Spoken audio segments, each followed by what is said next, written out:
kesempatan hari ini kita akan belajar mengenai struktur dan aspek kebahasaan dari teks eksposisi. Berikut ini akan Ibu paparkan mengenai kompetensi dasar, indeks pencapaian kompetensi, dan juga tujuan pembelajarannya. Struktur dan aspek kebahasaan teks eksposisi. Kompetensi dasar 3.4 menganalisis struktur dan kebahasaan teks eksposisi. Indeks pencapaian kompetensi 3.4.1 mengungkapkan struktur teks eksposisi. 3.4.2 membandingkan kebahasaan dua teks eksposisi. Tujuan pembelajaran. Setelah melalui pembelajaran ini, siswa diharapkan mampu 1. Mengungkapkan struktur teks eksposisi dengan baik dan benar. 2. Membandingkan kebahasaan dua teks eksposisi dengan baik dan benar. Nah, selanjutnya kita akan belajar mengenai struktur teks eksposisi. Apa saja ya struktur dari teks eksposisi? Berikut merupakan pemaparannya. Struktur teks eksposisi. Struktur teks eksposisi terdiri atas 3 bagian. Yang pertama, tesis atau pernyataan pendapat. Yang kedua, argumentasi. Dan yang ketiga, penegasan ulang.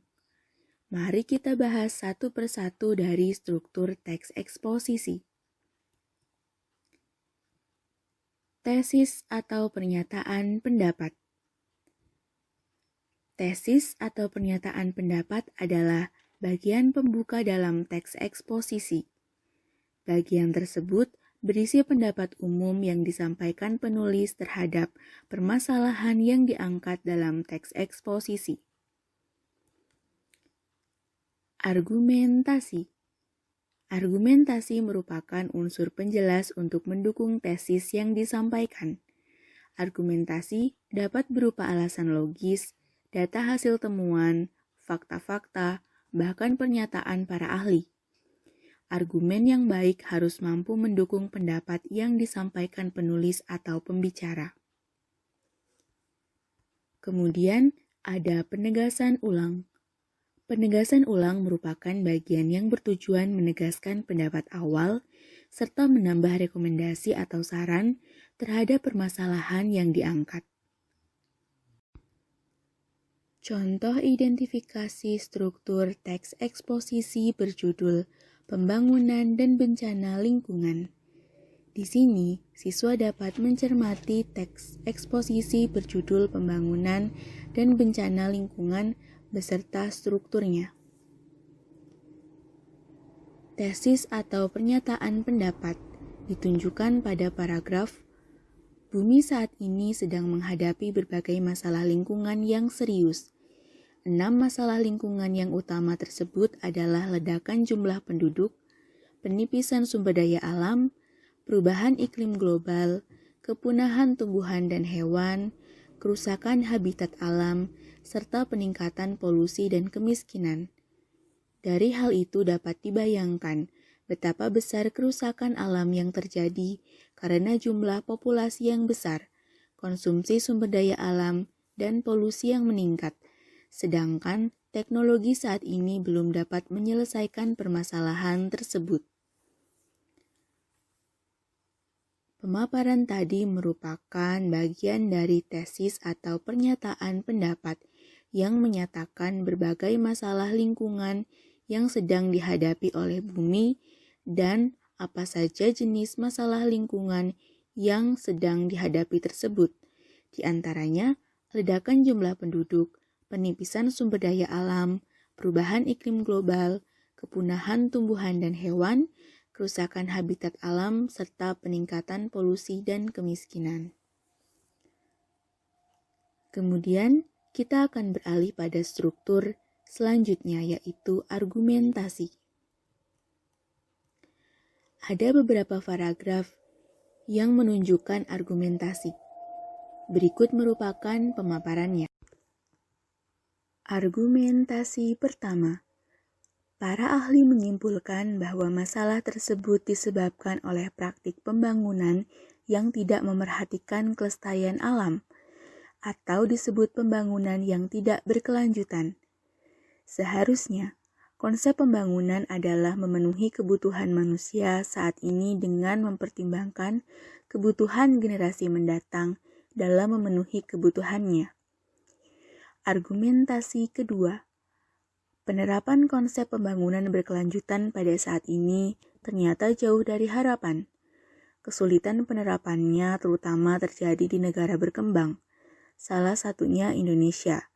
Sebagai contoh, setiap tahun di negara kita diperkirakan terjadi penebangan hutan seluas 3.180.243 hektar, atau seluas 50 kali luas kota Jakarta. Hal ini juga diikuti oleh punahnya flora dan fauna langka. Kenyataan ini sangat jelas menggambarkan kehancuran alam yang terjadi saat ini, yang diikuti bencana bagi manusia. Argumentasi ketiga.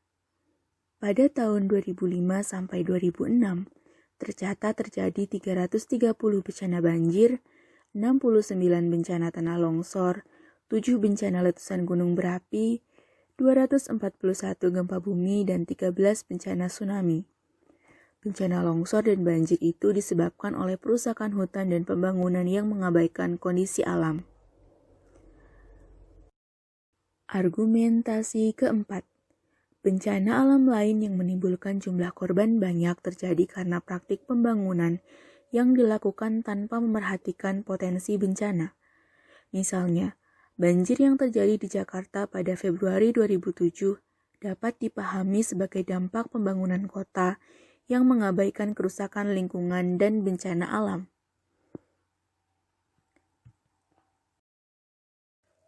Argumentasi kelima. Menurut tim ahli Pusat Penelitian dan Pengembangan Sumber Daya Air, penyebab utama banjir di Jakarta ialah pembangunan kota yang mengabaikan fungsi daerah resapan air dan tampungan air. Hal ini diperparah dengan saluran drainase kota yang tidak terencana dan tidak terawat, serta tumpukan sampah dan limbah di sungai. Akhirnya, debit air hujan yang tinggi menyebabkan bencana banjir yang tidak terelakkan. Penegasan ulang dan rekomendasi. Penegasan ulang dan rekomendasi yang disampaikan oleh penulis pada teks berjudul Pembangunan dan Bencana Lingkungan adalah masalah lingkungan di atas merupakan masalah yang serius yang harus segera diatasi. Meskipun tidak mungkin mengatasi keenam masalah utama lingkungan tersebut, setidaknya harus dicari solusi untuk mencegah bertambah buruknya kondisi bumi. Nah, itu tadi merupakan contoh identifikasi struktur teks eksposisi dari teks eksposisi berjudul Pembangunan dan Bencana Lingkungan. Nah, itu tadi pemaparan mengenai struktur dari teks eksposisi. Kemudian, kita akan belajar mengenai aspek kebahasaan dari teks eksposisi. Berikut ini merupakan pemaparannya. Kebahasaan teks eksposisi. Kebahasaan teks eksposisi terdiri dari 6 poin utama, yaitu istilah atau istilah dalam bidang tertentu, yang kedua adjektiva atau kata sifat, yang ketiga afiksasi atau pengimbuhan, yang keempat verba atau kata kerja, yang kelima pronomina atau kata ganti, dan yang keenam konjungsi atau kata penghubung. Nah, mari kita bahas satu persatu aspek kebahasaan dari teks eksposisi tersebut. Aspek kebahasaan teks eksposisi yang pertama yaitu istilah. Istilah, kata atau ungkapan khusus pada bidang tertentu. Dalam teks eksposisi banyak digunakan istilah yang sesuai dengan bidang permasalahan yang dibahas. Penggunaan istilah tersebut membantu penulis atau pembicara memperkuat gagasan yang disampaikan. Contoh istilah yang ada pada penayangan Salindia ini adalah penggunaan istilah pada teks eksposisi berjudul Pembangunan dan Bencana Lingkungan. Contohnya, istilah polusi bermakna sebagai pencemaran. Istilah habitat bermakna 1. Tempat tinggal khas bagi seseorang atau kelompok masyarakat. Kemudian tempat hidup organisme tertentu, tempat hidup yang alami bagi tumbuhan dan hewan, lingkungan kehidupan asli, itu terdapat pada ilmu biologi. Kemudian pada ilmu geologi, habitat adalah tempat kediaman atau kehidupan tumbuhan, hewan, dan manusia dengan kondisi tertentu pada permukaan bumi. Nah, makna pada istilah ini dapat dicari dengan menggunakan ensiklopedia maupun Kamus Besar Bahasa Indonesia. Kemudian, aspek kebahasaan yang kedua adalah adjektiva. Adjektiva atau kata sifat atau KS merupakan kata yang khusus menerangkan kata benda. Contoh, ia cantik sekali. Kata ia merupakan kata benda, cantik merupakan kata sifat, dan sekali merupakan kata keterangan. Kata cantik adalah kata sifat, sebab menerangkan kata benda atau KB, yaitu ia. Tetapi, kata sekali adalah kata keterangan karena menerangkan kata sifat yaitu cantik.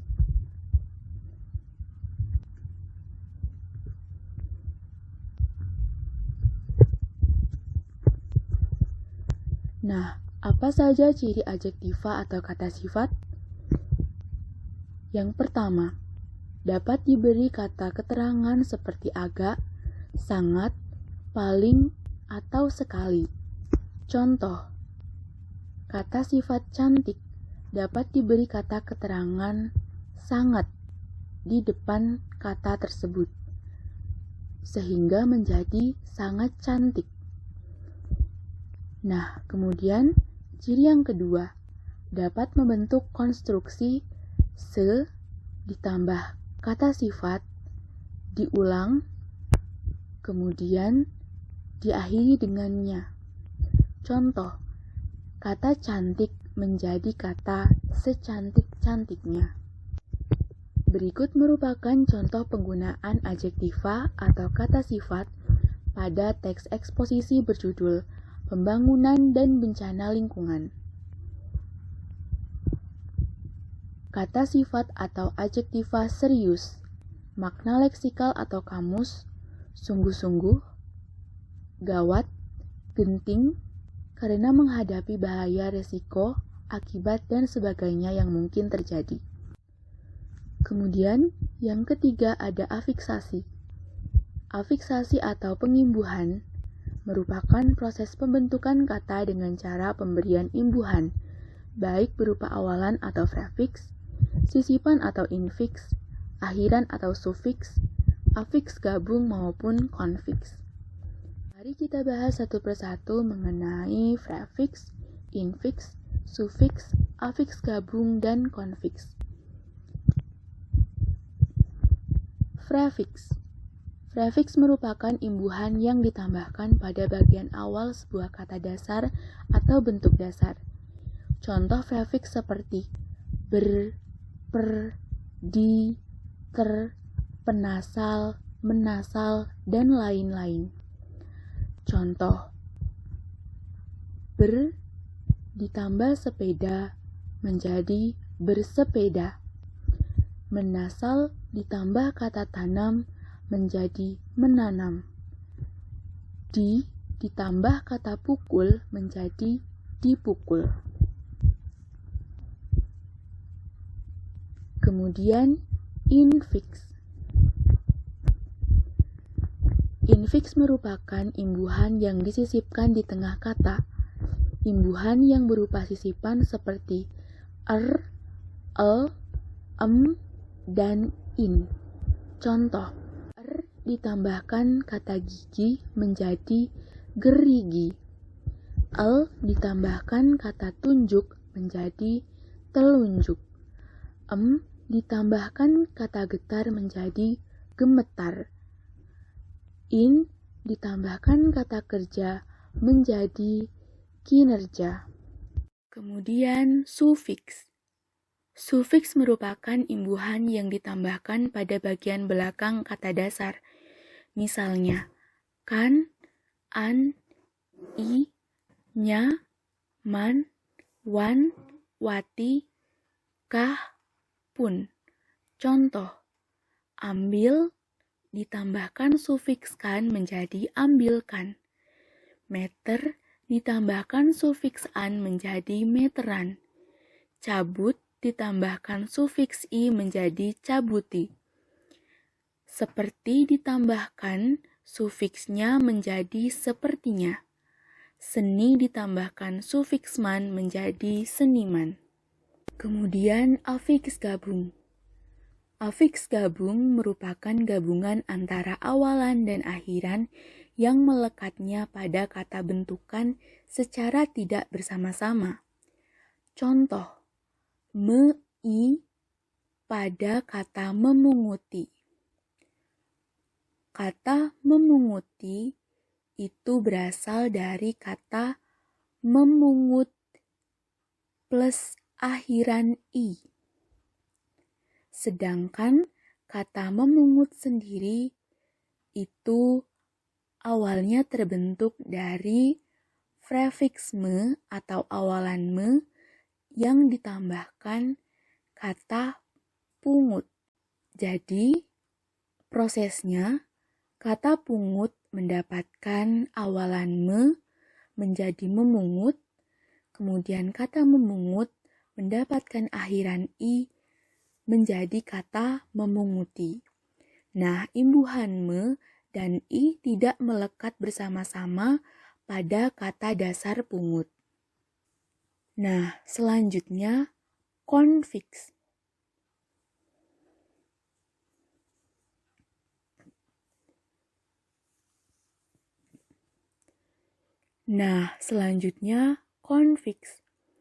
Konfiks merupakan gabungan antara awalan dan akhiran yang melekatnya bersama-sama.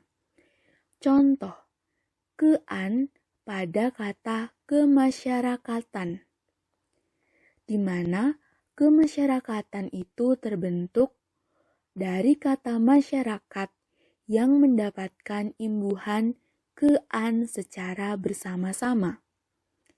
Karena dalam kamus KBPI tidak ditemukan adanya kata kemasyarakat atau masyarakatan. Nah, imbuhan kean pada kata kemasyarakatan merupakan konfiks, karena dibentuk dari kata dasar masyarakat yang mendapat imbuhan kean secara bersama-sama. Nah, apa bedanya antara afiks gabung dengan konfiks?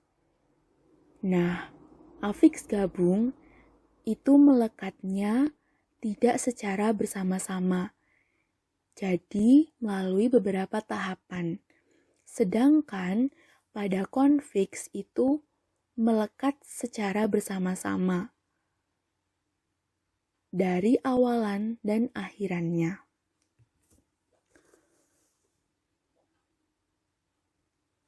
Nah, afiksasi pada pembelajaran ini, jenis kata yang dianalisis afiksasinya yaitu nomina atau kata benda, verba atau kata kerja, dan adjektiva atau kata sifat.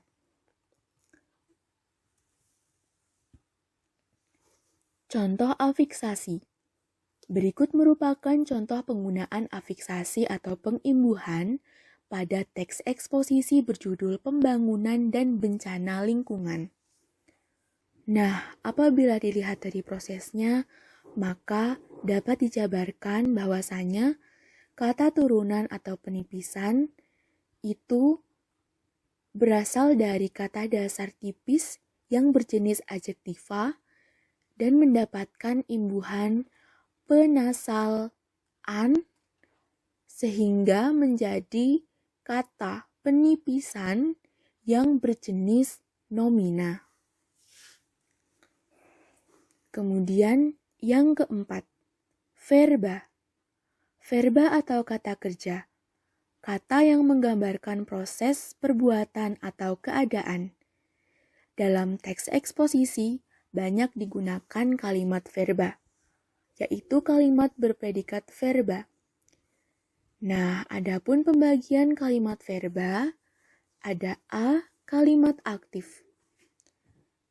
Kalimat aktif transitif atau kalimat yang harus mempunyai objek.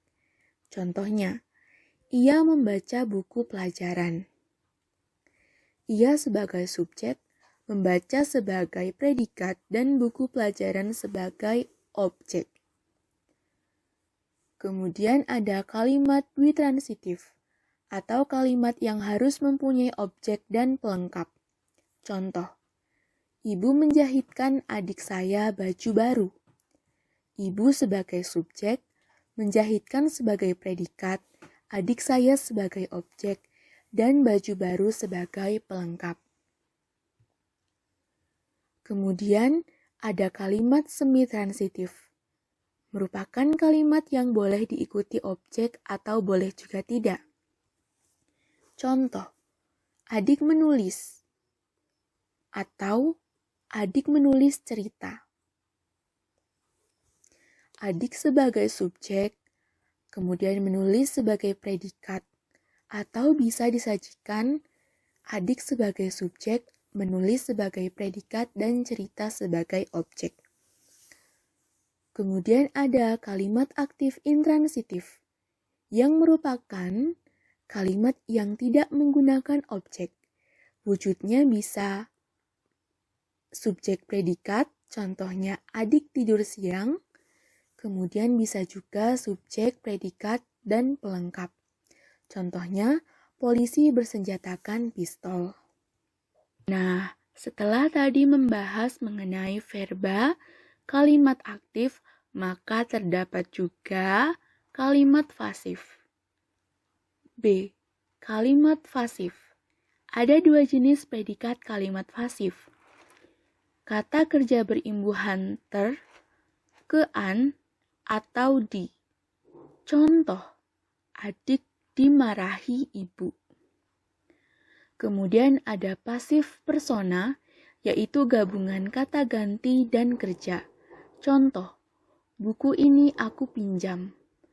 Keterangan, subjek yaitu buku ini, kemudian predikat aku pinjam. Contoh verba. Berikut merupakan contoh kalimat verba pada teks eksposisi berjudul Pembangunan dan Bencana Lingkungan. Kalimat pertama, bumi saat ini sedang menghadapi berbagai masalah lingkungan yang serius. Merupakan kalimat aktif transitif. Hal ini ditandai dengan predikat menghadapi. Nah, untuk predikat yang mendapatkan imbuhan me biasanya merupakan kalimat aktif transitif. Kemudian yang kedua, kenyataan ini sangat jelas menggambarkan kehancuran alam yang terjadi saat ini, yang diikuti bencana bagi manusia. Merupakan kalimat aktif transitif. Kemudian yang ketiga, 6 masalah lingkungan yang utama tersebut adalah ledakan jumlah penduduk, penipisan sumber daya alam, perubahan iklim global, kepunahan tumbuhan dan hewan, kerusakan habitat alam, serta peningkatan polusi dan kemiskinan, merupakan jenis kalimat aktif intransitif. Yang keempat, masalah lingkungan di atas merupakan masalah serius yang harus segera diatasi. Merupakan jenis kalimat aktif intransitif. Kemudian yang kelima, pronomina atau kata ganti. Jenis kata yang menggantikan nomina atau frasa nomina. Pronomina dapat diklasifikasikan menjadi dua macam, yaitu pronomina persona dan pronomina non-persona. Yang pertama, pronomina persona, kata ganti orang, yaitu persona tunggal, contohnya seperti ia, dia, Anda, kamu, aku, saudara, nya, mu, ku, si, dan persona jamak contohnya seperti kita, kami, kalian, mereka, hadirin, dan para. Yang kedua, pronomina non-persona, kata ganti bukan orang, yaitu pronomina penunjuk, contohnya seperti ini, itu, sini, situ, sana, dan pronomina penanya contohnya seperti apa, mana, siapa, dan lain sebagainya. Yang keenam yaitu konjungsi. Konjungsi dapat digunakan dalam teks eksposisi untuk memperkuat argumentasi. Suatu jenis konjungsi dapat digunakan dengan menggabungkannya dengan konjungsi yang sejenis dalam satu kalimat yang saling berkolerasi, sehingga membentuk koherensi antar kalimat. Dapat pula mengkombinasikan beberapa jenis konjungsi dalam suatu teks sehingga tercipta keharmonisan makna maupun struktur. Nah, tadi merupakan materi dari struktur dan aspek kebahasaan teks eksposisi.